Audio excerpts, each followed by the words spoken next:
Hello and السلام علیکم، میں ہوں اعزاز سید، سابق وزیر اعظم شاہد خاقان عباسی آج ٹاک شاک کے مہمان ہیں۔ شاہد خاقان عباسی سے ہم دو نشستوں میں تفصیلی بات کریں گے۔ پہلی نشست میں بات کریں گے فیض آباد دھرنے کے بارے میں، بہت ساری چیزیں یہ جانتے ہیں، نئی معلومات بھی ہیں، فیض آباد دھرنا کمیشن نے کیسے کام کیا، کچھ چیزوں کو انہوں نے کور کیا، کچھ کو چھوڑ دیا، کیا باتیں وہ ان سے پوچھیں گے۔ اور دوسری نشست ہوگی سیاست کے حوالے سے، ان کی جماعت کے حوالے سے، جو نئی جماعت یہ بنا رہے ہیں، تو ان دونوں باتوں پر شاہد صاحب سے بات کریں۔ شاہد صاحب بہت شکریہ۔ شاہد صاحب، فیض آباد دھرنا سے آغاز کرتے ہیں۔ یہ بتائیے کہ سب سے پہلے اس دھرنے کی کہ تحریک لبیک جو ہے وہ دھرنا لے کے آ رہی ہے اور وہ گورنمنٹ کو ہلا سکتا ہے، کس نے اطلاع دی تھی آپ کو؟ مجھے ایگزیکٹلی پتہ نہیں ہے، بٹ یہ خبر تھی کہ وہ ایک دھرنا کر رہے ہیں اور پنجاب سے اسلام آباد آئیں گے۔ اس میں ڈسکشن ہوا تھا کہ اس کو کچھ کنٹین کیا جائے، یعنی جو دھرنے کے شروع ہونے سے پہلے جو ڈور ناکنگ ہوتی ہے، پولیس کرتی ہے مختلف جگہ پہ، وہ کی جائے اور رستے میں بھی رکاوٹیں ڈالی جائیں تاکہ ان کی جو طاقت ہے اس میں کمی آ جائے، جو ایک سٹینڈرڈ پروسیجر ہوتا ہے۔ ایڈمنسٹریٹو میجرز تھے، ہم نے اس میں کوئی زیادہ انپٹ نہیں دی۔ تو یہ جو ڈسکشن ہوئی تھی یہ پنجاب حکومت کے ساتھ مرکز کی ہوئی تھی؟ جی، یہ لوکل سطح پر میرا خیال ہے اس میں انٹیریئر منسٹری انوالو تھی، اور یہاں جو انتظامیہ تھی پنجاب گورنمنٹ کی، شاید اس میں ہوم سیکرٹری وغیرہ بھی تھے، مجھے ایگزیکٹلی یاد نہیں ہے، یہ نچلی سطح پہ ہوتا رہا۔ لیکن میری اور شہباز صاحب کی اس بارے میں کوئی میٹنگ ایسی ہوئی نہیں جو مجھے یاد آتی ہو۔ رانا ثناء اللہ آپ سے ملتے رہے اس والے سے؟ نہیں، مجھ سے نہیں ملے، وہ شاید احسن اقبال صاحب جو انٹیریئر منسٹر تھے۔ تو کیا آپ کے علم میں ہے کہ رکاوٹیں جو تحریک لبیک کا جلوس تھا، جو ریلی آ رہی تھی اسلام آباد میں، اس کے راہ میں رکاوٹیں ڈالی گئی تھی؟ نہیں، کوئی رکاوٹ نہیں ڈالی گئی تھی۔ یہ ایک فیصلہ کر لیا تھا پنجاب حکومت نے، جو ہمیں انہوں نے میرا خیال ہے فارملی کنوے تو نہیں کیا، لیکن ان کی پالیسی یہی تھی کہ ہم رکاوٹ نہیں ڈالیں گے، کوشش کریں گے کوئی ایسا واقعہ نہ ہو کہ کوئی جان ضائع ہو جائے یا کوئی اور زخمی ہو جائیں، اور ہم ان کو مظاہرہ کرنے کی جگہ پہ آنے دیں گے، پنجاب میں رکاوٹ نہیں ہوگی۔ اس کی بنیادی وجہ یہ تھی کہ اس وقت یہ ماڈل ٹاؤن کا ایشو چل رہا تھا، اور پنجاب حکومت بہت ہی محتاط، مفلوج ہونے کی حد تک محتاط تھی، کیونکہ چیف منسٹر پر بھی جی آئی ٹی 2-3 بن چکی تھیں، لاء منسٹر پر بھی تھیں، آئی جی پولیس، انتظامیہ، سارے اس میں پرچے درج ہو رہے تھے۔ تو انہوں نے کہا کہ ایک اور واقعہ ہوگا اور پھر یہاں پر ایک اور تماشا لگ جائے گا، کیونکہ جب یہ آپ ایڈمنسٹریٹو میجرز لیے جائیں تو ان کو آپ اس طرح آربیٹری طریقے سے لوگوں کو سزائیں دینی شروع کر دیں تو پھر انتظامیہ کام نہیں کرتی۔ اور یہ بات پروو ہوئی جب بعد میں پی ٹی آئی کے زمانے میں تحریک لبیک آئی تو ان کو رکاوٹ جب ڈالی گئی تو بہت سے لوگ وہاں پر جاں بحق ہو گئے تھے، پولیس والے بھی جاں بحق ہو گئے تھے۔ اس لیے پنجاب حکومت نے ایک فیصلہ کیا، جو ان کا فیصلہ تھا، میں اس کا احترام کرتا ہوں، کوئی اس میں ناراضگی نہیں ہے، کوئی اس میں سازش نہیں ہے، تو انہوں نے یہ فیصلہ کیا۔ لیکن یہ نااہلی نہیں ہے کہ صرف ووٹ بینک بچانے کے لیے آپ اتنے لوگوں کو اسٹیک میں ڈال دیتے ہیں کہ اسلام آباد عملی طور پہ ڈسکنیکٹ ہو چکا تھا پنجاب سے، تو یہ نااہلی پنجاب گورنمنٹ کی تو تھی ایٹ دیٹ ٹائم؟ دیکھیے، نااہلی میں نہیں کہوں گا، یہ ایک فیصلہ ہے ان کا، میں نے کہا نا ایک فیصلہ کیا ہے، جو ان کی حقائق تھی اس کی روشنی انہوں نے فیصلہ کیا۔ میں اسے اتفاق کروں یا نہ کروں وہ اس کا اس بات سے واسطہ نہیں ہے، لیکن انہوں نے کیا۔ یہ حکومت اپنے فیصلے کرتی ہے، انہوں نے کہا جی یہ مظاہرہ کرنا چاہتے ہیں، مظاہرہ حق ہوتا ہے سب کا، اگر آپ پرامن رہیں اور عوام کی معاملے مداخلت نہ کریں۔ اس کے بعد بھی جتنا عرصہ یہ دھرنا رہا، پنجاب پولیس یا پنجاب کی انتظامیہ نے کوئی اس کے اندر رول پلے نہیں کیا۔ آئی جی پنجاب عارف نواز نے تو بتایا ہے کہ انہوں نے تو سیکیورٹی فراہم کی تھی، پنجاب پولیس نے تو سیکیورٹی فراہم کی تھی جب لاہور سے اسلام آباد تک وہ آئے۔ جی، یہ بات درست ہے، یہ انہوں نے سیکیورٹی فراہم کی کہ راستے میں کوئی ایسا واقعہ نہ ہو جائے، کیونکہ مختلف گروپس ہوتے ہیں، تو یہ بھی خدشہ تھا کہ حملہ نہ ہو جائے راستے میں اس قافلے پر۔ تو یہ شاید یہ بات اگین ہماری نالج میں آئی تھی کہ یہ ہوا ہے، لیکن جو ان کا فیصلہ ہے۔ نواز شریف صاحب کو ظاہر ہے آپ وزیر اعظم بنے اسی وقت جب نواز شریف صاحب کو نکالا گیا، اور نواز شریف صاحب آج تک کہتے ہیں کہ جی ان کے نکالنے میں فیض حمید صاحب کا ایک کلیدی کردار تھا، اور پھر وہ جنرل باجوہ کا بھی نام لیتے رہے، ابھی بھی کبھی کبھار لے لیتے ہیں نام۔ تو آپ کو کبھی ایویڈنس ملا کہ واقعی جنرل باجوہ یا فیض حمید نواز شریف صاحب کے نکالنے میں ان کا کوئی کردار تھا؟ میرے پاس کوئی ایسا ایویڈنس نہیں ہے، نہ میں نے دیکھا ہے۔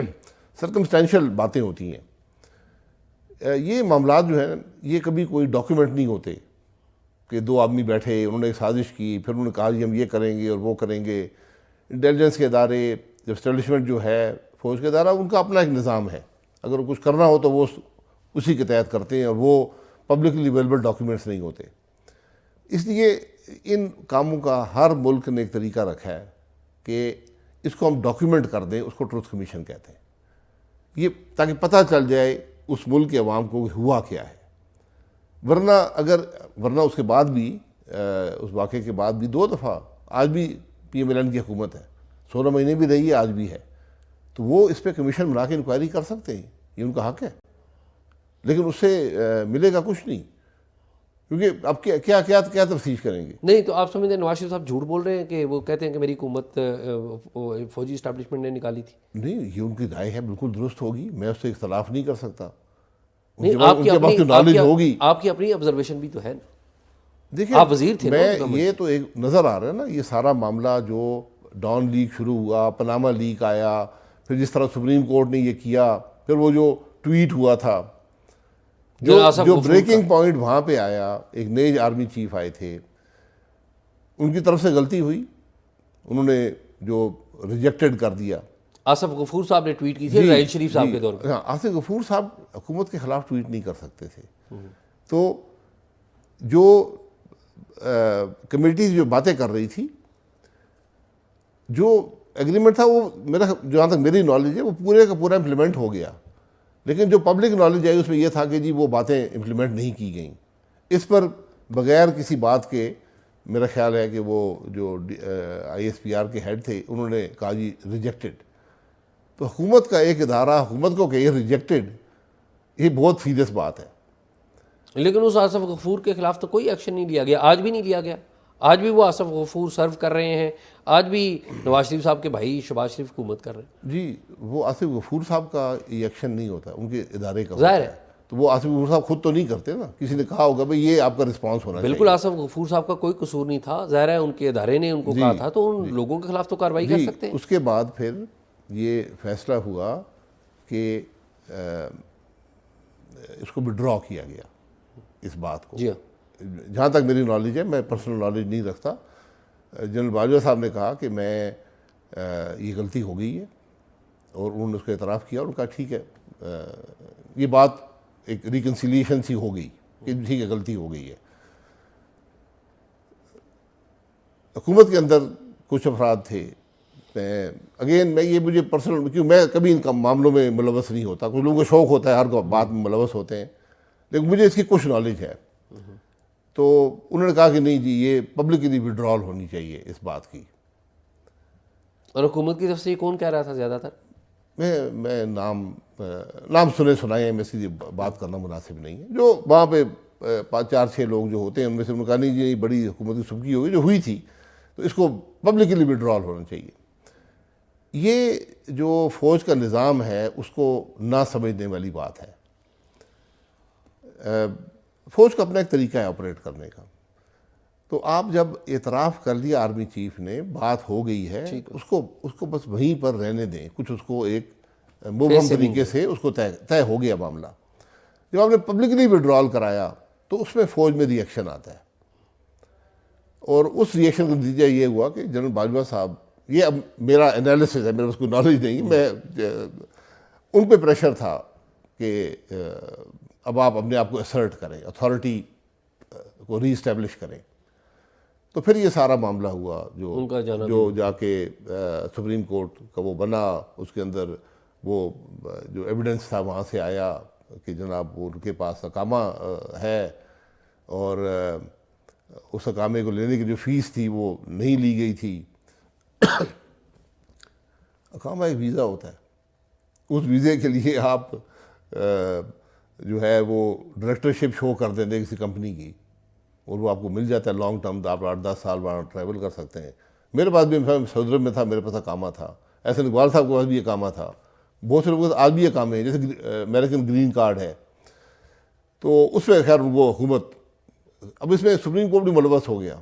اصل باتیں تو یہ ہے نا کہ اس سارے معاملے میں سپریم کورٹ کہاں سے آیا کہ خود ٹرائل کورٹ بن گیا اور اتنے سارے ججز نے بیٹھ کر ایک چلتی حکومت توڑ دی.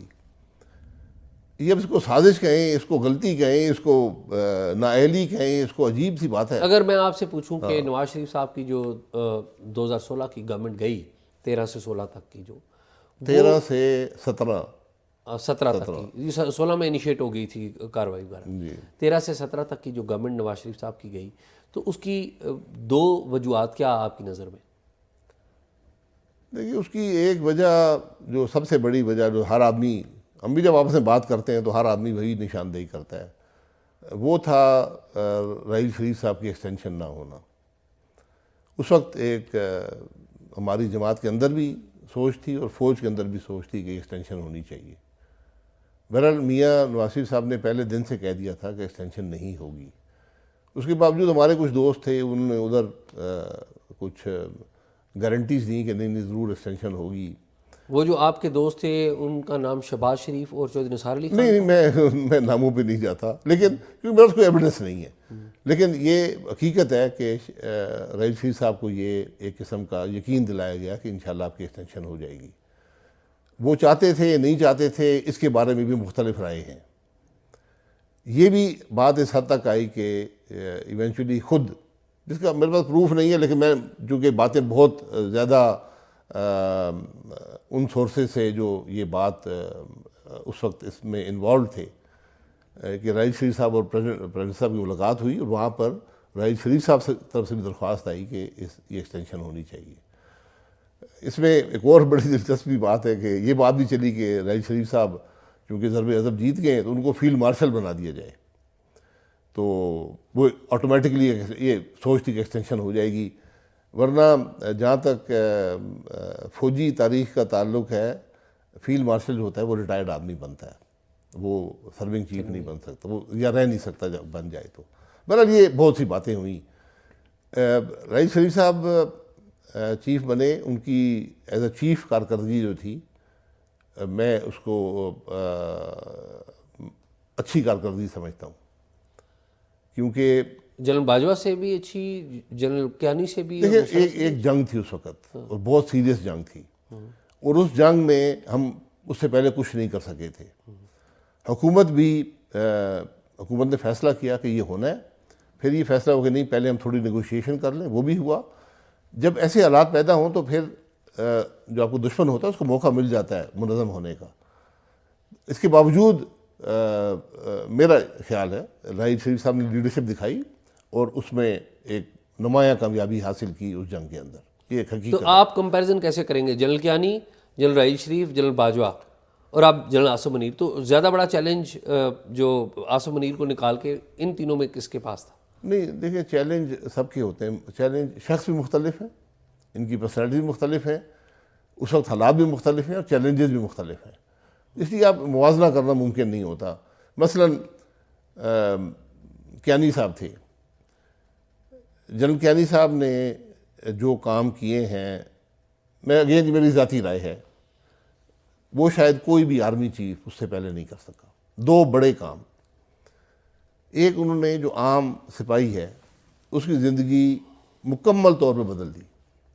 عام سپاہی ایک بڑی مشکل زندگی, اپنی جو ذاتی زندگی تھی گزارتا تھا, اس کی وسائل نہیں ہوتے تھے, مشکل زندگی تھی, تو انہوں نے اس کو بہت سہولتیں, اس کی فیملی کو, اس کی پینشن میں آگے بہت زیادہ سہولتیں دیں, اور اس کی زندگی کو رہنے سہنے کا طریقہ وہ سب انہوں نے بدلا. دوسرا, انہوں نے پاکستان آرمی کو ایک مکمل نیا ڈاکٹرین دیا. یہ فوج میں ایک عام رائے ہے کہ جتنے بھی آرمی چیف بنے ہیں ان کے اندر دو افراد انٹلیکچولی, پوزیشن بہت سے لوگوں نے ہولڈ کی ہیں, لیکن انٹلیکچولی دو افراد بہت سپیریئر تھے, اور اس میں ایک جہانگیر کرامت صاحب تھے اور ایک کیانی صاحب تھے. یہ کیانی صاحب کی کامیابیاں تھیں. غلطی ان سے ایکسٹینشن کی ہوئی. ایکسٹینشن نے ان کے جو کیریئر تھا یا ان کی جو لیگیسی ہے اس کو بڑا سیریسلی افیکٹ کیا.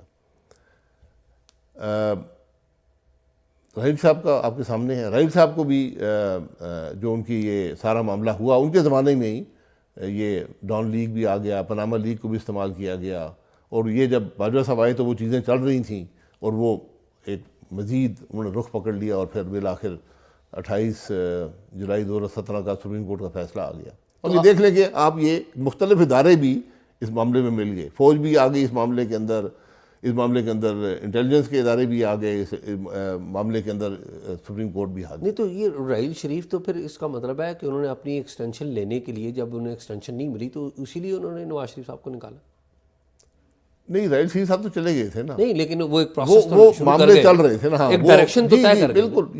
یہ بھی اب ایک اس پہ اختلاف ہو سکتا ہے کہ اس وقت ہوا یا ہو رہا تھا یا انٹیلیجنس کے ادارے کر رہے تھے, یہ اللہ بہتر جانتا ہے. میں اس لیے کہتا ہوں کہ ہمارے ایک بڑی ضرورت, میں یہ کوئی لائٹر ٹون میں نہیں کہتا, ہمارے ملک کو بہت ضرورت ہے ایک ٹروتھ کمیشن کی, بیکاز یہاں پر حقائق چھپ گئے ہیں, کسی کو پتہ ہی نہیں ہے کیا ہوا. آپ یقین کریں میرے پاس بہت سی نالج ہے جو 71 کے واقعات کی, اب اس کا 100واں کے 1000واں حصہ بھی پبلک نالج میں نہیں ہے. وہاں پر ہوا کیا, وہ لوگ کیسے تھے جو وہاں پر تھے, ان کی کیا اتھارٹی تھی, انہوں نے کیا کیا. یعنی اس ایونٹ کے بارے میں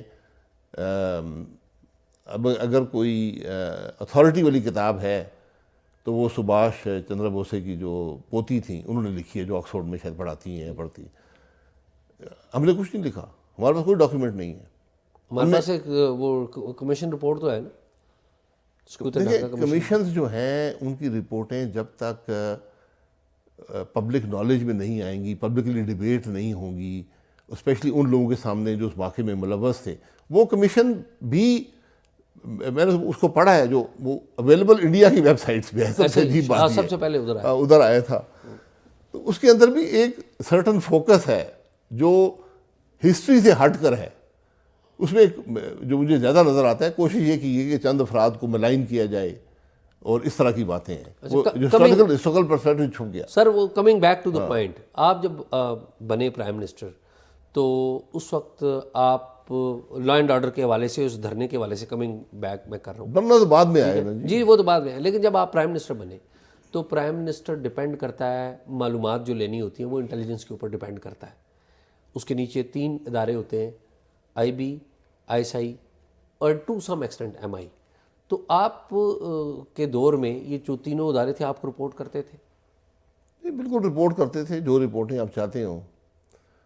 آپ دیکھیں میرا ایک 10 مہینے کا عرصہ تھا, میرا ایک لمیٹڈ مینڈیٹ تھا, میں اس پہ کنسنٹریٹ کرتا تھا. میرا یہ تھا کہ ہماری پارٹی کی جو حکومت ٹوٹ گئی ہے, جو وہ کام کر رہی تھی اس کو کنٹینیو کریں اور ملک کی ترقی کو بحال رکھیں, جو ایشوز ہم کر رہے تھے, جو پروجیکٹس چل رہے تھے ان کو مکمل کریں. میرا اس پہ کنسنٹریشن تھی. اب یہ میں سارا دن رپورٹیں لیتا رہوں, جو پی ایم کے پاس رپورٹ آتی ہے انٹیلیجنس اداروں کی, وہ اخباری خبروں سے زیادہ نہیں ہوتی. یہ ایک حقیقت ہے, اس کو آپ پی ایم 4-5 زندہ ہیں ان سے پوچھ لیں, وہ اس کا کوئی میننگ لیس بات ہوتی ہے. آپ کے پاس کوئی بات کی نالج آئے تو آپ رابطہ کر لیتے ہیں انٹیلیجنس کے اداروں سے. تو اس وقت 3 انٹیلیجنس چیف تھے آپ کے پاس. آفتاب سلطان تھے جو کہ آئی بی کو ہیڈ کر رہے تھے, نوید مختار تھے جو کہ آئی ایس آئی کو ہیڈ کر رہے تھے, اور ایم آئی کو عاصم منیر جو کہ ابھی آرمی چیف ہیں یہ ہیڈ کر رہے تھے. تو زیادہ انٹریکشن آپ کا کس کے ساتھ رہا اور کس کے ساتھ زیادہ کمفرٹیبل رہا؟ دیکھیں یہ تیسرے ایم آئی کے کون تھے؟ عاصم منیر صاحب تھے. عاصم منیر صاحب میرا کوئی انٹریکشن نہیں تھا, وہ صرف این ایس سی کے ٹیبل پہ بیٹھتے تھے, وہاں پر جو بات چیت ہوتی تھی فارملی وہی یہ ہے. میرا خیال دونوں حضرات زندہ ہیں, نوید مختار صاحب بھی اور آفتاب صاحب بھی. میرا نہیں خیال کہ میں نے ان کو خود کبھی رابطہ کیا ہو کہ مجھے یہ ایشو ہے اس پہ بارے میں بتا دیں, قومی نوعیت کے جو یعنی ملک کے اندر جو ایشوز ہیں. باقی جو ایکسٹرنلی جو سچویشن ہوتی تھی اس پہ انٹریکشن کافی ہوتا تھا. اس وقت ٹیررزم کا ایشو تھا, اس میں آئی بی بہت زیادہ انوالو تھی, لیکن ہم نے کبھی بھی کم از کم پولیٹیکل پرپزز کے لیے استعمال نہیں کیا ان اداروں کو.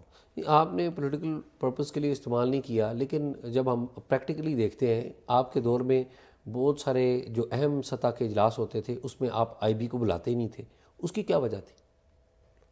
ضرورت نہیں تھی. آئی ایس آئی کی ضرورت تھی, آئی بی کی ضرورت نہیں تھی. ISI بھی کی بہت کام آتی تھی. 22 نومبر کی جو میٹنگ تھی جس میں فیصلہ ہوا تھا کہ ہم نے اپنے وزیر کا استعفیٰ نہیں دینا, اور بڑا درست فیصلہ تھا آپ کا, اور آپ نے زاہد احمد صاحب نے کمیشن کو بتایا کہ جی وہ پرائم منسٹر نے کہا تھا کہ میں اپنی حکومت توڑ دوں گا, میں نے اپنے وزیر کا استعفیٰ نہیں دینا. اس امپارٹنٹ اجلاس میں ایک بڑا vibrant prime minister I B کو نہیں بلاتا تو نہیں, میں پہلے میرے کو وائبرنسی کا دعویٰ نہیں ہے. یہ میٹنگ جو ہے 22 دسمبر کی بات, 22 نومبر کی بات 2017 2 میٹنگز ہوئی تھی. میں نے صرف دیکھیں یہ دھرنا میری حکومت کا فوکس نہیں تھا کہ ہم سارا دن دھرنے کے بارے میں سوچتے رہتے تھے.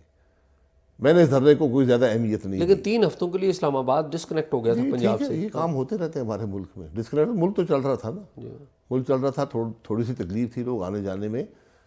آپ کیا کرتے, گولی چلاتے. اس لیے میں اپنا کام کرتا رہا.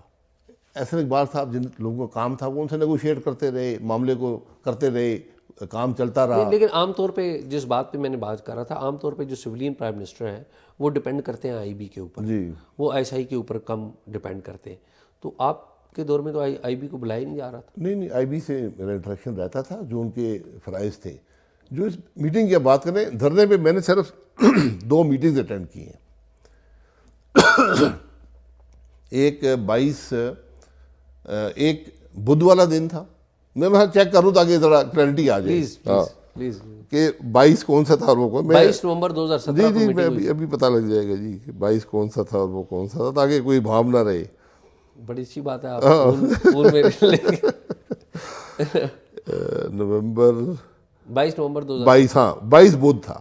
جی بدھ والی میٹنگ میں نے بلائی تھی. یہ میری پہلی میٹنگ تھی دھرنے کے اوپر. باقی مجھے احسن صاحب بریف کرتے رہتے تھے. یہ میٹنگ کوئی لمبی چوڑی فارمل میٹنگ نہیں تھی, یہ ہم نے بلائی تھی. اس میں جہاں تک مجھے یاد آتا ہے اس کی انتظامیہ تھی اسلام آباد کی, سیکرٹری انٹیریئر تھے, احسن اقبال صاحب تھے, میں تھا, زاہد احمد تھے, میرے سیکرٹری تھا لا منسٹر زاہد احمد, رانا ثناء اللہ تھے, رانا صاحب اس میٹنگ میں شاید نہیں تھے. رانا ثناء اللہ تھے. میٹنگ منٹس میں جو نام میں نے مجھے دکھائی گیا نا, وہ بات وہ درست نہیں ہے, وہ درست نہیں ہے. وہ جو ڈی جی رینجرز والی بات ہے, ڈی جی رینجرز تھے آپ کی نہیں, مجھے یاد نہیں ہے ڈی جی رینجرز کا. لیکن منٹس میں ہوگا. یہ اس کا مطلب ہے جو بندہ میٹنگ منٹ لے رہا تھا, جو آج بھی کابینہ ڈویژن کا سیکرٹری ہے کامران علی افضل, تو اس کا مطلب وہ منٹ ہی غلط لے رہا تھا. یا وہ دیکھنا پڑے گا نا. کیا میں نے منٹس اس کے بعد دیکھے نہیں ہیں. یہ ڈاکیومنٹ ہو گئے, منٹس بن گئے. اس میں کیونکہ اس میٹنگ منٹ جو آپ کے سیکرٹری نے لیے تھے, جو اس وقت غالباً جوائنٹ سیکرٹری تھے, انہوں نے لکھا ہوا ڈی جی رینجرز کہ اس میٹنگ میں موجود تھے میجر جنرل نوید اظہر یاد. جی, لیکن میجر جنرل نوید اظہر یاد کہتے ہیں میں تو اس میٹنگ میں نہیں تھا. جی میں یہ کہہ رہا ہوں کہ مجھے وہ یاد نہیں آتا کہ ڈی جی رینجر وہاں پہ موجود ہوں. وہاں پہ ڈی جی سی جنرل فیض حمید کا نام بھی لکھا ہوا ہے. جی ہاں, مجھے بالکل یاد نہیں ہے کہ اس میٹنگ میں موجود ہوں. اگر یہ 2 افراد تھے تو انہوں نے وہاں پر کوئی بات نہیں کی, کیونکہ جنرل فیض حمید صاحب کو میں شکل سے پہچانتا نہیں تھا جب تک میں پرائم منسٹر ریٹائر ہوا ہوں. میری ان سے پہلی میٹنگ جو مجھے یاد آتی ہے, ہو سکتا ہے کسی بڑی میٹنگ میں بیٹھے ہوں وہاں پر, لیکن میں نے ان کو پہلی دفعہ جو مجھے یاد آتا ہے شکل, وہ نومبر 2018 میں جب جنرل باجوہ صاحب نے ہمیں کھانے پہ بلایا تھا, مجھے مفتاح اسماعیل صاحب اور اپنا خواجہ آصف صاحب کو اکانومی پہ ڈسکشن کے لیے, جب ہم اپوزیشن میں تھے, تو وہ وہاں پر پہلی میٹنگ میری جنرل فیض حمید صاحب سے جو مجھے یاد آتی ہے ہوئی تھی. بہرحال یہ میٹنگ ہوئی.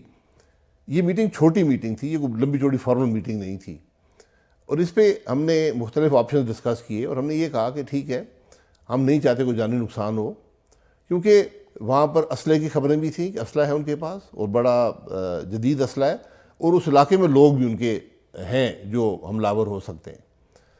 تو اس خرابی سے بچنے کے لیے ہم نے کہا کہ ہم ان کی جو سپیس ہے نا, اس کو ہم تھوڑا تنگ کریں گے, کہ وہ جس پل پر بیٹھے ہیں اس کا ایکسیس ہم بند کریں گے, کھانا آنا بند ہوگا, اس قسم کی باتیں.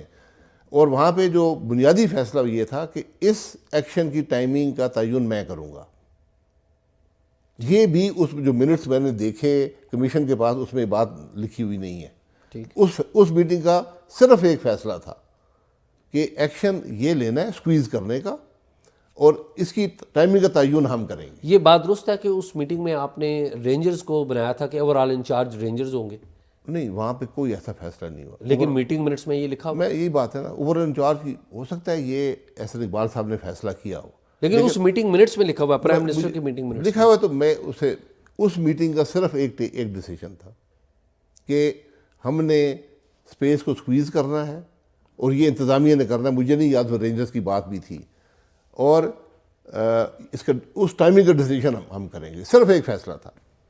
یہ رات کو 10-11 بجے میٹنگ ختم ہوئی. ہاں، اس میں ایک اور عجیب سا واقعہ ہوا کہ ہم نے پنجاب انتظامیہ کو بھی بلایا تھا، تو ان کے شاید ڈی پی او یا آر پی او اور جو کمشنر تھے انہوں نے کہا جی ہم نہیں آ سکتے، ہم جب اگر وہ گزریں گے فیض آباد کے علاقے سے تو خدشہ یہ ہے کہ کوئی ہمیں گاڑیوں پہ حملہ یا پتھراؤ نہ کر دے، اور جو گورلا والی سائڈ ہے وہاں بھی ان کے لوگ موجود ہیں. یہ جو دھرنا تھا یہ کافی پھیلا ہوا تھا، یہ ایک جگہ نہیں تھا کہ فیض آباد تو نظر آتا تھا نا اس کے. تو ہم نے کہا ٹھیک ہے آپ زوم پہ آ جائیں، ویڈیو کانفرنس پہ آ جائیں. تو انہوں نے پھر کچھ عرصے بعد کہا جی کہ جو ہمارا ویڈیو کانفرنس کا سسٹم ہے وہ کمشنر صاحب کے دفتر میں لگا ہے اور وہاں باہر بھی کوئی مظاہرین بیٹھے ہیں، تو ہم اندر جانے کے قابل نہیں ہیں. تو ہم نے کہا ٹھیک ہے پھر آپ ٹیلی فون پہ رہیں، تو ہم آپ بات سنتے رہیں، ہم آپ کی بات اگر ضرور آپ سے پوچھ لیں گے. تو کوئی آدھے گھنٹے بعد انہوں نے کہا جی ہم دفتر پہنچ گئے جہاں پر باہر مظاہرین بیٹھے. جی. تو وہ پتہ لگا 4-6 مظاہرین تھے. تو بہرحال انہیں لے کر کون میں گیا؟ آپ کو نوعیت بتا دیتا ہوں نا، میں آپ کو نوعیت بتا دیتا ہوں کہ 4-6 مظاہرین کمشنر کے دفتر کے باہر بیٹھے ہیں. پولیس جس کے پاس اگر مجھے صحیح نمبر اس وقت پنجاب حکومت نے تقریباً 30,000 کی نفری پنجاب پولیس اور پنجاب کانسٹیبلری کی اس مقصد کے لیے مختص کی ہوئی تھی. تو وہ وہاں سے اندر نہیں گزرے. تو ان کو کیسے پہنچے؟ انہوں نے کہا جی ایک انٹیلیجنس کے ایک افسر تھے، وہ ہمیں گاڑی میں ڈال کے اندر چھوڑ آئے. اور وہ ایسا ہی کے افسر تھے جس ادارے کے بھی تھے. یہ انہوں نے لیکن ابھی وقت گزر گیا، ابھی تو بتا دیں. نہیں، وقت گزرنے کی بات نہیں ہوتی. مجھے حقیقت سے انہوں نے یہ نہیں کہا ہوگا کہ ISI کے افسر تھے، فوجی تھے، نہیں تھے. انہوں نے کہا جی ہمیں ایک انٹیلیجنس کے افسر جو ہیں گاڑی میں بٹھا کر اندر چھوڑ گئے. تو یہ بھی تو ہو سکتا ہے کہ وہ جو لے کے گئے ہوں اندر، ان کی انڈرسٹینڈنگ ہو مظاہرین کے ساتھ، یہ بھی تو ہو سکتا ہے. انڈرسٹینڈنگ ہی ہوگی نا، یا ان کا کوئی تعلق ہوگا، ان کو رابطہ ہوگا. کیونکہ وہ مظاہرین جو تھے، کمشنر اور RPO جو پولیس کے ہیڈ تھے یا DPO جو بھی اس وقت، وہ اندر جانے کے قابل اپنے آپ کو نہیں سمجھتے تھے. ان کے پاس بھی ساتھ پولیس ہوتی ہے، کیونکہ خدشہ یہ ہوتا ہے کہ ایسے موقع پر کوئی گولی چل جائے، کوئی جان ضائع ہو جائے تو پھر ماڈل ٹاؤن شروع ہو جائے گا. تو اس میٹنگ میں صرف یہ فیصلہ ہوا.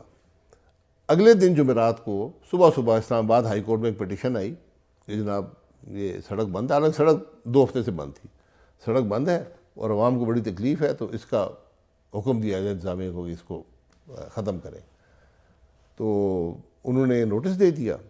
میرا خیال ہے شوکت صدیقی صاحب تھے، شوکت صدیقی صاحب، میرا خیال ہے، مجھے یاد نہیں ہے لیکن یہ بعد میں یہ میں نے پڑھا ہے. مجھے اس دن ایسے ہی. ہاں. تو انہوں نے بلا لیا جمعے والے دن نوٹس دے کر انتظامیہ کو بھی، اور احسن اقبال صاحب بھی گئے، سیکرٹری انٹیریئر بھی گئے. اور وہاں پر انہوں نے یہ حکم دیا کہ آپ نے منڈے سے پہلے اس مجمع کو منتشر کرنا ہے اور فورس کا استعمال نہیں کرنا. آتشی اسلحے کا استعمال نہیں کرنا. فورس کا لفظ، فورس کا طاقت کا استعمال نہیں کرنا. فورس کا استعمال نہیں کرنا. یہ مجھے احسن صاحب نے بتایا. تو میں نے کہا ٹھیک ہے، ان کا یہ حکم ہے، لیکن ہم نے جو فیصلہ کیا ہے وہ ہم اس پر قائم رہیں گے کہ ہم نے سکویز کرنا ہے اور ہم نے وقت کا تعین ہم کریں گے. کورٹ کے آرڈر سے آنکھوں پر ہیں، لیکن یہ کیسے کرنا ہے یہ ہماری ذمہ داری ہے. وہ کچھ دیر بعد احسن صاحب نے بتایا کہ نہیں، وہ جو کمشنر ہیں اور IG پولیس ہے وہ کہتے ہیں نہیں، ہم پہ تو کنٹیمپٹ لگ جائے گی، تو ہم نے تو کارروائی کرنی ہے. تو میں نے کہا یہ بڑی عجیب بات ہے کہ جو انتظامیہ ہے وہ آپ کی نہیں سن رہی، ہماری نہیں سن رہی. جو ایک فیصلہ کیا ہے پرائم منسٹر نے میٹنگ میں، وہ ان کے لیے کم اہمیت ہے، اور جو ایک جج صاحب نے حکم فرما دیا ہے جن کا کوئی یہ وہ معاملات ہیں نا جو معاملے کو خراب کرتے ہیں. کہ ایک جج نے اب کنٹرول سنبھال لیا انتظامیہ کا، کہ اب آپ ان کو حقائق علم نہیں ہے موقع پہ کیا ہے، کیا سینسٹیوٹی ہے. بہرحال احسن صاحب جا رہے تھے، میں کہا آپ جائیں، اپنا وہ سیالکوٹ چلے جاتے ہیں ہفتہ اتوار وہیں رہتے ہیں. میں کہا آپ جائیں، کوئی ہفتے کو صبح میں لاہور جانا تھا، تو ہم صبح پی ایم 7 سے 7:30 کا وقت تھا، ہم پی ایم ہاؤس سے چلے، ہیلی کاپٹر پہ جانا پڑتا تھا. ویسے بھی ہیلی کاپٹر پہ جانا سستا پڑتا ہے، یہ 50 روپے والا ہیلی کاپٹر نہیں ہے، لیکن آپ کو اتنی زیادہ نفری ڈپلائی کرنی پڑتی ہے جب سیکیورٹی کے لیے، اس سے بہت آسانی ہوتی ہے، عوام کو بھی تکلیف نہیں ہوتی کہ آپ ہیلی کاپٹر کھڑے ہوتے ہیں بیٹھ کے چلے جائیں. تو یہ کوئی شوق نہیں ہوتا، کوئی لگژری نہیں ہے، کوئی عیاشی نہیں ہے، یہ ضرورت ہے اس عہدے کی، کیونکہ وہ خطرہ مجھے نہیں ہوتا، وہ وزیر اعظم پاکستان کو ہوتا ہے. ٹھیک بات. تو ہم ادھر گزر رہے تھے تو میں نے دیکھا کہ بہت سی نفری پولیس کی اس برج کے دونوں طرف ہائی وے پہ موجود ہے. تو میں نے ہیلی کاپٹر پائلٹ کو کہا تھا چکر لگاؤ دیکھیں کیا ہوتا ہے. تو ہم نے 1-2 چکر لگائے تو پھر وہ دیکھا کہ اس نفری میں سے جو اسلام آباد سائڈ پہ تھی، پنڈی ایئرپورٹ سائڈ پہ نہیں، کچھ آنسو گیس کے گولے مارے گئے پل کے اوپر، وہ نظر آ رہے تھے، سفید دھواں. یہ 25 نومبر کی بات کر رہے ہیں آپ، یہ جس دن آپریشن ہو رہا ہے. 22, 23, 24, 25 سیٹرڈے کی بات. جی. اور پنجاب پولیس کی کوئی نفری وہاں موجود نہیں تھی. اچھا، آپ نے ہیلی کاپٹر سے دیکھا؟ ہیلی کاپٹر سے چاندنی چوک پہ ایک پولیس کی گاڑی پنجاب پولیس کی کھڑی تھی، وہ بھی نفری نہیں تھی، وہ ان کی شاید جو ریڈیو والے لوگ تھے، ایک آدھ افسر ہوگا جو اطلاع دے رہا ہوگا جی ہو کیا رہا ہے، یا یہاں پہ تو یعنی وہ اطلاع دینے والے لوگ تھے، وہ نفری نہیں تھی. تو جب انہوں نے یہ دیکھا تو پل پہ سے اس جو انہوں نے آنسو گیس پھینکی تھی اس سے بہت زیادہ شدت سے واپس گولے مارے گئے، آنسو گیس کے جو ہینڈ ہوتے ہیں مظاہرین کی طرف سے. مظاہرین تو جی پولیس تو اس سے مارتی ہے نا، جو گن ہوتی ہے آنسو گیس والی، ایک ہیلڈ بھی ہوتے ہیں، گرنیڈ ٹائپ ہوتے ہیں. ٹھیک ہے. تو اس کی بہت بڑی تعداد پل سے پولیس میں ماری گئی اور پولیس منتشر ہو گئی. اور آپ دیکھ رہے ہیں اوپر ہیلی جی کاپٹر؟ یہ میں نے خود دیکھا ہے. اچھا. میرے پاس فوٹو بھی اس کے ہیں، میں کہ آپ کو دکھا بھی سکتا ہوں یہ سارے واقعے کے. تو آپ ابھی بھی سمجھتے ہیں کہ ان مظاہرین کے اندر کسی قسم کی کوئی سازش نہیں تھی، یا جو ایجنسیوں کے اوپر شک کیا جاتا ہے؟ دیکھیں سازش کی ساری بات میں تو آپ کو حقائق بیان کر رہا ہوں نا.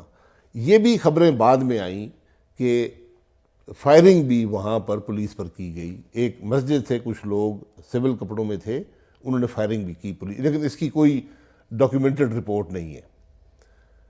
بہرحال ہم لاہور چلے گئے، وہاں پر میں نے آئی جی سے اور ہوم سیکرٹری سے بات کی، اور ان کے پاس کوئی خاطر خواہ جواب نہیں تھا. مطلب ان کا رویہ یہ تھا جی ہم اس معاملے میں آپ کی مدد کوئی نہیں کر سکتے. اس کی بنیادی وجہ یہ تھی کہ آپ کا اور شہباز شریف صاحب کا اس سارے معاملے کے اوپر ایک بڑا سنگین اختلاف تھا. نہیں، کوئی اس وقت کوئی اختلاف نہیں تھا، کوئی اختلاف جو بھی ہو لا اینڈ آرڈر سچویشن میں مدد آنی چاہیے. لیکن پنجاب حکومت نے فیصلہ کیا تھا کہ ہم نہیں مدد کریں گے، ہم اس معاملے میں ملوث نہیں ہوں گے. یہ ٹھیک ہے، ان کا فیصلہ ہے، صوبائی حکومتیں یہ فیصلہ کر سکتی ہیں. تو وہاں سے واپسی پہ جب ہم آئے تو وہیں گزر رہے تھے، شام کا وقت تھا، تو میں نے دیکھا کہ کچھ لوگ اکٹھے ہو رہے ہیں اور ان کا رخ جو ہے وہ چودھری نثار صاحب کے گھر کی طرف ہے، کیونکہ میں اس گھر کو بھی جانتا تھا، جو ان کے ان لاز ہیں ان کو بھی جانتا ہوں. تو میں نے پھر اس کو کہا تو چکر لگاؤ یہ کیا ہو رہا ہے. تو وہ دیکھا کہ وہ اکٹھے ہو رہے ہیں اور وہ کوشش کر رہے ہیں گیٹ توڑ کر اندر داخل ہوں. تو پھر ہم جلدی سے واپس دفتر آئے. میں نے فون کیے پنجاب پولیس کو بھی، اسلام آباد پولیس کو بھی، لیکن ان میں سے کوئی بھی کارروائی کرنے کو تیار نہیں تھا. بلکہ جو چودھری نثار صاحب کے گھر پہ جو نفری پولیس کی تعینات تھی وہ بھاگ کے ان کے نزدیک اس جگہ گئے اور کپڑے بدل کر فرار ہو گئے. تو ان کا گھر بالکل اکیلا تھا. چودھری نثار سے بھی اس دوران بات ہوئی آپ؟ جی، چودھری نثار صاحب نے چیف منسٹر پنجاب سے بات کی، اور احسن اقبال صاحب سے بھی بات ہوئی. مجھے بھی ان کے ان لاز کا بھی مجھے فون وغیرہ آئے. تو ہم نے اپنی کوشش کی، لیکن وہ کوشش کچھ کیونکہ وقت ہی بڑا کم تھا، وہ تو اندر داخل ہو گئے تھے، تو اس کوشش کا کوئی افادیت ملی نہیں. پولیس وہاں کچھ پہنچی، رینجر بعد میں پہنچے. تو گھر کے اندر کچھ اور چونکہ وہ انٹیریئر منسٹر رہے تھے تو وہاں پر کوئی ایف سی کی بھی نفری تھی، انہوں نے اس معاملے کو روکا اور ان کا گھر جلنے سے بچا لیا. تو یہ ساری بات ہے. اگلے دن ایک میٹنگ ہوئی تھی جی، اس کے بعد میٹنگ ہوئی نا جی. اچھا پلیز اگلے دن کے اوپر. یہ 22 23 25 سیٹرڈے ہے، 26 کو سنڈے تھا. سنڈے کو اسلام آباد میں دفتر میں پی ایم کے دفتر میں میٹنگ ہوئی جس میں آرمی چیف بھی تھے، ڈی جی ایس آئی بھی تھے، چیف منسٹر پنجاب بھی تھے. ڈی جی ایس آئی خود تھے یا نہیں تھے، شاید باہر دورے پہ تھے، جو بھی تھا بہرحال ان کی نمائندگی موجود تھی. اور وہ فیض امین صاحب کر رہے تھے. somebody was فیض حمید صاحب مجھے یاد نہیں ہے اس میٹنگ میں، ہو سکتا ہے ڈی جی ایس آئی ہوں یا فیض حمید صاحب ہوں. کیونکہ جب ایک جونیئر افسر ہوتا ہے وہ جب تک ان سے بات نہ کی جائے وہ ڈبیٹ میں حصہ نہیں لیتے. یہ پروٹوکال ہوتا ہے فوج کا. سول سائڈ پہ اتنا نہیں ہوتا، وہاں پر کبھی کبھی جونیئر افسر بھی کہتا ہے جی میں بات کر لوں، آپ بات کر لیں. اس سے پہلے ہماری انفارمل بھی میٹنگ ہوئی.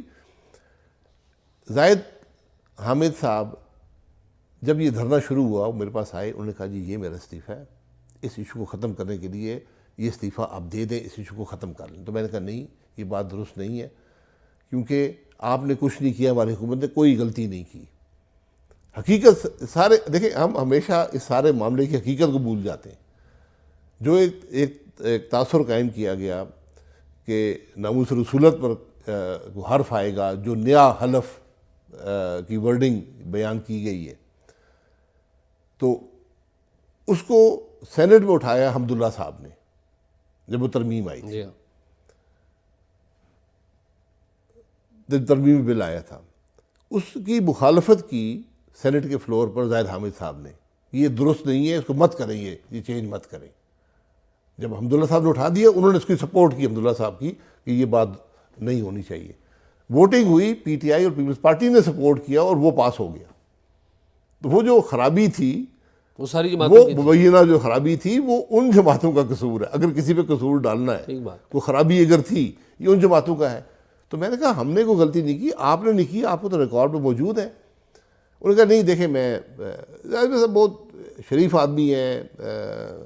ان کے گھر کے اوپر دیکھیں نا، پسرور میں ان کے گھر پہ پتھراؤ ہوا، جی جی جی، ان کو لائف تھریٹس آئے. احسن اقبال صاحب کو احسن اقبال کو گولی ماری گئی. اس سے خواجہ آصف صاحب پر وہ سیاہی پھینکی گئی. یہ سب واقعات ہوئے نا، اور بھی لوگوں پر تشدد کے واقعات ہیں. یہ بعد میں تو میں نے کہا جی آپ کا استعفیٰ میں منظور نہیں کر سکتا. بہرحال ڈیمانڈ تھی کہ استعفیٰ دیں. میٹنگ ہوئی، جو یہ میٹنگ ہے اس میں پہلے بھی میری اپنے دفتر میں میٹنگ ہوئی شہباز صاحب سے. اس کی بات کسی نے باہر کر دی ہے. بہرحال وہ پرائیویٹ میٹنگ تھی. شہباز صاحب کی رائے تھی کہ استعفیٰ دے دینا چاہیے، میری رائے تھی کہ استعفیٰ نہیں دینا چاہیے. نہیں، یہ جو میٹنگ اس میٹنگ کے بعد آپ بتا رہے ہیں، نہیں، یہ اس میٹنگ سے پہلے. اچھا، یہ اس میٹنگ سے پہلے جو اتوار والی میٹنگ ہے اس کی شروع ہونے سے پہلے ہم اپنے کمرے میں بیٹھے تھے. اس سے پہلے باجوہ صاحب بھی ملے تھے، ان سے بھی میری بات چیت ہوئی تھی کہ کیسے ہینڈل کرنا ہے. اور اس کے بعد شہباز صاحب آئے تو ان سے بھی میری ہم دونوں تھے. اور بڑی تلخ میٹنگ ہوئی، بڑی ہیٹڈ ڈیبیٹ تھی. نہیں، دیکھیں تلخی آپ کس کو کہتے ہیں. میری رائے کچھ اور تھی، ان کی رائے کچھ اور تھی. میری رائے یہ تھی کہ ہم نے غلطی کی ہو تو ہم قصوروار ہیں، ہم استعفیٰ دیں گے. اور میں نے کہا کہ اگر آپ آج ایک وزیر کو بس کے نیچے پھینکنا چاہتے ہیں تو پھر مجھے بھی بس کے نیچے پھینک دیں، وزیر اعظم کو پھینک دیں، تو بات ختم ہو. کیونکہ بات تو ختم نہیں ہوگی نا. آج وزیر کا استعفیٰ مانگا جا رہا ہے، کل وزیر اعظم کا استعفیٰ مانگا، میں کل آپ کا استعفیٰ مانگا جائے گا، پرسوں آرمی چیف کا استعفیٰ مانگا جائے گا. اور ان کی آرگیومنٹ کیا تھی؟ ان کی آرگیومنٹ جی ایشو کو ختم کرنا ہے. دیکھیں اس وقت پنجاب حکومت ایک بہت شدید دباؤ میں تھی ماڈل ٹاؤن کے واقعے کی وجہ سے. ان کی ذہنی کیفیت ہی کچھ اور تھی پوری پنجاب حکومت کی. لیکن آپ دونوں کے درمیان اس میٹنگ میں اتنی تلخی ہوئی کہ وہاں پر موجود ایک سیکٹری سطح کا افسر وہ شرمندہ ہو کے باہر نکل گئے. نہیں دیکھیں، اس کو بھی غلط تاثر دیا تھا. پہلی بات ہے یہ میٹنگ نہیں تھی کوئی فارمل. ہم آپس میں بیٹھے ہوئے ڈسکشن کر رہے تھے معاملے کو حل کیسے کرنا ہے. کیونکہ وہ سیکٹری تھے، وہاں موجود تھے اس وقت. اور جب سیکٹری یہ دیکھتا ہے کہ دو بڑے جو ہیں وہ آپس میں کوئی اختلاف رائے کر رہے ہیں تو وہ اٹھ کے چلے جاتے ہیں، کیونکہ اس کے حصہ نہیں بن سکتے. تو یہ ساری بات ہے. اس کو آپ رنگ دے سکتے ہیں, کوئی ہمارا کوئی جھگڑا نہیں ہوا وہاں پہ, ہم نے ایک دوسرے کو کوئی ایسی بات نہیں تھی, اختلاف رائے تھا اور معاملہ شدید نوعیت کا تھا. بہرحال میٹنگ ہوئی, اس میں سارا فیصلہ ہوا کہ جناب یہ بات مان لی جائے, اس بات کو منتشر کریں, یہ بڑا سینسٹیو معاملہ ہے, سیکٹیرین سائڈ پہ نکل جائے گا. بہت سی اس میں باتیں ہوئی, کچھ باتیں پبلکلی بیان نہیں ہو سکتی. بہرحال فیصلہ ہوا کہ جی ایک نیگوشیشن کمیٹی ہوگی, نیگوشیٹ کرے گی اور معاملے کو ختم کرے گی. ان کو مینڈیٹ دیا گیا کہ استعفیٰ اگر مانگا جائے تو استعفیٰ بھی آپ دے سکتے ہیں. اچھا, یہ مینڈیٹ دے دیا تھا آپ جی, یہ مینڈیٹ دیا گیا تھا, ان کو مینڈیٹ دیا گیا. تو یہ بات جو دھرنا کمیشن ہے اس میں تو نہیں آئی؟ دھرنا کمیشن جو پوچھے گا سوال تو وہی جواب دیں گے نا. انہوں نے یہ پوچھا ہی نہیں. نہیں, تو دھرنا کمیشن کے ریکارڈ میں تو 22 نومبر کی ایک ہی میٹنگ آئی ہوئی ہے. یہ تو 22 نومبر کی ہے, دوسری جو میٹنگ ہے نا, میں وہی کہہ رہا ہوں نا, یہ تو دوسری میٹنگ کا ذکر کر رہے ہیں نا. یہ تو وہ میٹنگ ڈاکیومنٹڈ نہیں ہوگی. میں نے پہلی میٹنگ میں منٹس میں نے کبھی نہیں دیکھے تھے, دھرنا کمیشن میں آ کے دیکھے. لیکن پہلی میٹنگ کے منٹس غلط بنائے ہوئے ہیں, اور المیہ یہ ہے کہ وہی سیکٹری آج اسی سیکٹری کو دھرنا کمیشن رپورٹ دے رہے ہیں جس نے پہلی میٹنگ کے. غلط ہیں یا صحیح ہیں مجھے نہیں پتا, لیکن وہ منٹس کم از کم میرے پاس نہیں آئے تھے کبھی, میں نے نہیں دیکھے تھے وہ منٹس. اور جو کچھ میں نے پڑھا ہے وہ ڈی جی رینجرز بھی تو یہی کہہ رہے ہیں جی, وہ حقائق کے مطابق نہیں ہے. ٹھیک ہے, دوسری میٹنگ جو ہوتی ہے مجھے نہیں پتا اس میٹنگ کے منٹس ہیں یا نہیں ہیں, میرا نہیں خیال ایسی میٹنگ کے منٹس لیے جاتے ہیں. یہ ایک انفارمل میٹنگ ہوتی ہے. اچھا, اس میں آپ نے مینڈیٹ دے دیا تھا فیض حمید صاحب کو کہ وہ جائیں مذاکرات کریں اور استعفیٰ. مینڈیٹ احسن اقبال صاحب کے پاس تھا جو وزیر تھے, انہوں نے ٹیم ان کی تھی, اس میں مجھے اس وقت اس کی کمپوزیشن بھی یاد نہیں ہے, لیکن ایک کمپوزیشن تھی جو انہوں نے بنانی تھی, جو اس میں لوگ موجود تھے. اور اس وقت آپ اتفاق کر چکے تھے کہ استعفیٰ بھی لے لیں؟ یہ ساری ڈسکشن دیکھیں, یہ جو میٹنگز ہوتی ہیں یہ ڈاکیومنٹ نہیں ہوتا کہ میں نے یہ کہا, اس نے یہ کہا, فلانے نے یہ کہا. ان میں شاید یہ ایسی میٹنگ ڈاکیومنٹ ہی نہیں ہوتی, یہ ہوتا ہے صرف فیصلہ ڈاکیومنٹ ہوتا ہے. یہ تو زاہد احمد نے خود کہا ہے کہ پرائم منسٹر شاہد خاقان عباسی نے میٹنگ میں کہا تھا کہ میں اپنی حکومت ختم کر دوں گا لیکن میں وزیر کا استعفیٰ نہیں دوں گا. اور پھر انہوں نے استعفیٰ دینے سے پہلے بھی آپ سے فون پر بات کی, اور آپ نے نہ چاہتے ہوئے آپ نے کہا ٹھیک ہے کہ آپ دے دیں. یہ میٹنگ میں سب ڈسکشن ہوئی تھی نا. جی ہاں, میری ایک رائے تھی, میں نے اظہار کر دیا میٹنگ میں, پھر باقی نے اپنا اظہار کیا, جو حالات سامنے آئے اس کے بعد پھر ایک مجموعی طور پہ آپ فیصلہ کرتے ہیں کہ جناب ٹھیک ہے یہ بات اچھی نہیں ہے, لیکن یہ بات نہ کرنے سے خرابی بہت بڑھ سکتی ہے, اس لیے ہم ایک کڑوا گھونٹ بھر لیتے ہیں. تو وہ فیصلہ ہوا, اس پر نیگوشیشن کمیٹی بنی, ان کے پاس یہ مینڈیٹ تھا کہ وہ استعفیٰ بھی دے سکتے ہیں. زاہد حامد جو کہ آپ کے وزیر تھے, ان سے اس وقت ISI کے 2 افسران نے 2 دفعہ ملاقات کی. پہلی دفعہ وہ آئے اور پوچھنے آئے کہ جی آپ کیا کرنا چاہتے ہیں. انہوں نے کہا جی میں وہ کروں گا جو میرا پرائم منسٹر کہے گا اور میری پارٹی کہے گی. پھر DGC فیض حمید ان سے ملنے جاتے ہیں اور وہ کہتے ہیں جی آپ استعفے کی تیاریاں کریں. تو یہ باتیں آپ کو پتہ چل رہی تھیں, آپ کا وزیر ان باتوں کا مجھے کوئی نالج نہیں. زاہد حامد صاحب دیکھیں, ان کو یہ کریڈٹ دیں کہ انہوں نے کوئی اس سے کام نہیں لیا, عذر پیش نہیں کیا. وہ جب یہ دھرنا آیا, ان کی ڈیمانڈ سامنے آئیں, اس وقت انہوں نے کہہ دیا جناب یہ میرا استعفیٰ ہے, آپ اس کو استعمال کریں اور اس چیز کو ختم کریں. لیکن میں اس کے حق میں نہیں تھا, ہم نے چلنے دیا اس معاملے کو. ہم اس معاملے کو ایٹریشن سے حل کرنا چاہتے تھے. احسن اقبال صاحب, میری بات سن لیں, یہ بڑی اہم بات ہے. ہماری اسٹریٹجی میری اور احسن صاحب کی یہ تھی کہ ہم اس کو ایٹریشن سے, یعنی ہم اس معاملے کو طول دے کر, ان کو تنگ کر کے ہم اس معاملے کو ختم کرنا چاہتے تھے. یہ اجلت پیدا کی اسلام آباد ہائی کورٹ کے فیصلے نے, جس کو اسلام آباد کی انتظامیہ نے من و ان تسلیم کر لیا. تو آپ یہ سمجھیں کہ اصل مسئلہ جو ہے وہ پنجاب گورنمنٹ کا نہیں تھا, اصل مسئلہ اسلام آباد ہائی کورٹ کے جج صاحب کا تھا جنہوں نے اس کو. یہ پنجاب حکومت کا تو فیصلہ بڑا واضح تھا نا کہ ہم نے نہیں حصہ لینا, بس ٹھیک ہے خدا حافظ. اس کو اچھا سمجھے تاریخ, برا سمجھے, ان کا فیصلہ تھا. انہوں نے کوئی حصہ نہیں لیا سارے معاملے میں. اسلام آباد انتظامیہ کے پاس وسائل تھے ڈیل کرنے کے, لیکن اس سارے معاملے میں جو ہماری اسٹریٹجی تھی وہ ختم ہو گئی. اجلت پیدا کر دی اسلام آباد ہائی کورٹ کے فیصلے نے, جس کو اسلام آباد کی انتظامیہ انہوں نے کہا کہ ہم پہ تو کنٹیمپٹ لگ جائے گی, تو سرکاری افسر ہیں, ہم کیا کر سکتے ہیں. تو بیسیکلی آپ یہ کہہ رہے ہیں کہ اس وقت کے جو دھرنا ہے اس کی اصل ذمہ داری ISI یا فیض حمید صاحب کے اوپر نہیں, اسلام آباد ہائی کورٹ کے اوپر ہے کہ معاملہ خراب ہو گیا. نہیں, دھرنا تو انہوں نے اسلام آباد ہائی کورٹ نے نہیں کیا تھا. یہ آف کورس نہیں کیا تھا. معاملہ جو خراب کیا؟ اسٹریٹجی تھی ہم اس کو ایکسٹینڈ کر رہے تھے. ہم نے کہا نا ہمارا فیصلہ یہ تھا کہ سکویز کیا جائے, تھوڑی تکلیف پہنچائی جائے. اور وہ تنگ بھی تھے, جو مظاہرین بہت تنگ ہو چکے تھے, کیونکہ سردی میں رات کو باہر بیٹھنا 2-3 ہفتے, کھانا وانا ان کا اچھا تھا لیکن 2-3 ہفتے بیٹھنا تھا, مشکل کام ہوتا ہے. تو آپ ان معاملات کو اسی طریقے سے ڈیل کرتے ہیں. تو یہ بتائیے کہ کیا گورنمنٹ نے ایٹ دیٹ ٹائم جو میٹنگ ہوئی تھی اس میں اس بات کا فیصلہ نہیں کیا تھا کہ جو ان کو سپلائیز آتی ہیں ان سپلائیز کو کٹ کر دیا جائے؟ جی یہی تھا نا, سکویز کرنے کا یہی مطلب ہوتا ہے. لیکن سپلائیز تو کٹ نہیں ہوئی آخری دن تک. وہ تو آخری دن کا بدھ کو یہ ہوا, اور اس کا فیصلہ یہ تھا کہ کب یہ کام شروع ہوگا وہ ہم تعین کریں گے, پرائم منسٹر فیصلہ کرے گا. اسٹریٹجی یہ ہے, ٹائمنگ کا فیصلہ بعد میں آئے گا. آپ نے ڈی جی رینجرز کو اس آپریشن کا اوورال انچارج بنایا تھا؟ نہیں, مجھے ڈی جی رینجر سے کوئی ملاقات یاد نہیں ہے, یقین کریں مجھے بالکل یاد نہیں ہے کہ ڈی جی رینجر سے کوئی بات ہو, کیونکہ یہ تو فیصلہ جب ہائی کورٹ نے کر دیا تو آئی جی پولیس نے ایکشن کر دیا اگلے دن. اس میں رینجر شامل نہیں تھے اس ایکشن میں, جہاں تک مجھے یاد ہے نظر آیا تھا.